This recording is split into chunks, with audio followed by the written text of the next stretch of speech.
el final de la época apostólica.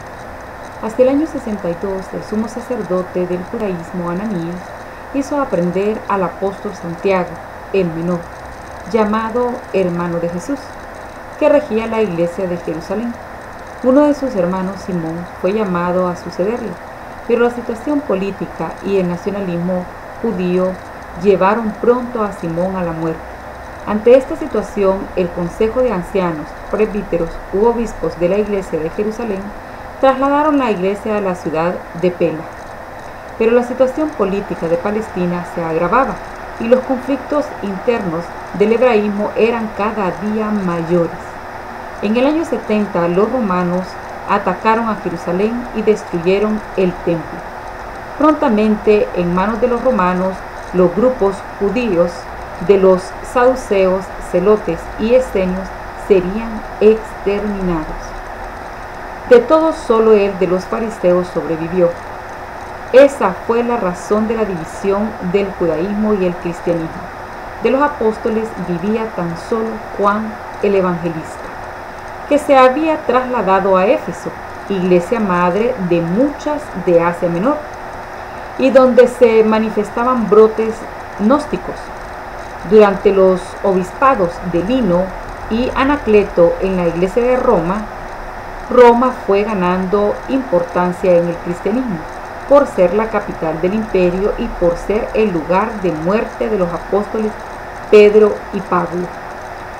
Para el obispado de Clemente, Roma se convirtió en la sede del cristianismo.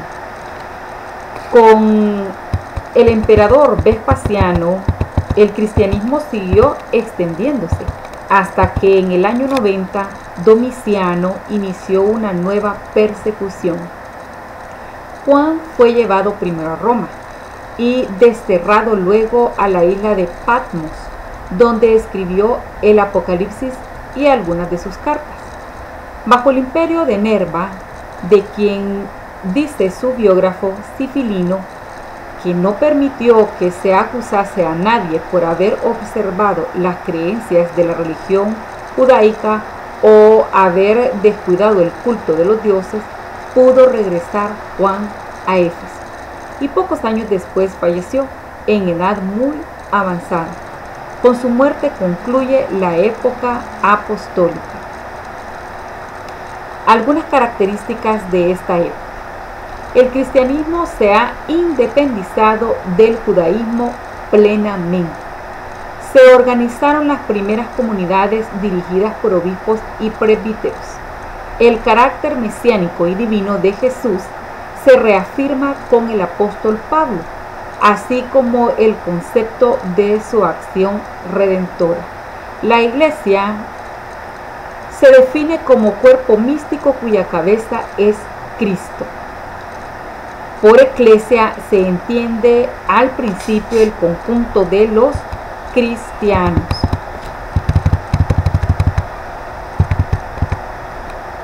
Roma se convierte en la sede del cristianismo. En el año 107, una carta de Ignacio de Antioquía menciona por primera vez a la iglesia como iglesia católica. En los textos de la época se alude ya a los 7 ritos o sacramentos: bautismo, Eucaristía, orden, confirmación, penitencia, matrimonio y unción de los enfermos. Uno de los dogmas esenciales de la nueva fe, el de la Santísima Trinidad, se precisa. Al concluir el siglo I, el cristianismo se ha extendido por la cuenca del Mediterráneo. Cuenta con los libros religiosos básicos y las distintas comunidades urbanas se sienten unidas. Surge entonces el gnosticismo. Algunos autores han considerado fundador a Simón el Mago, a quien se refieren los Hechos de los Apóstoles, doctrina filosófico-religiosa de los primeros siglos de la Iglesia, mezcla de la cristiana con creencias orientales y judaicas, que pretendía tener un conocimiento intuitivo y místico de las cosas divinas, doctrina sincretista en su fondo. El gnosticismo advertía la oposición existente entre el mundo material malo y el espiritual bueno.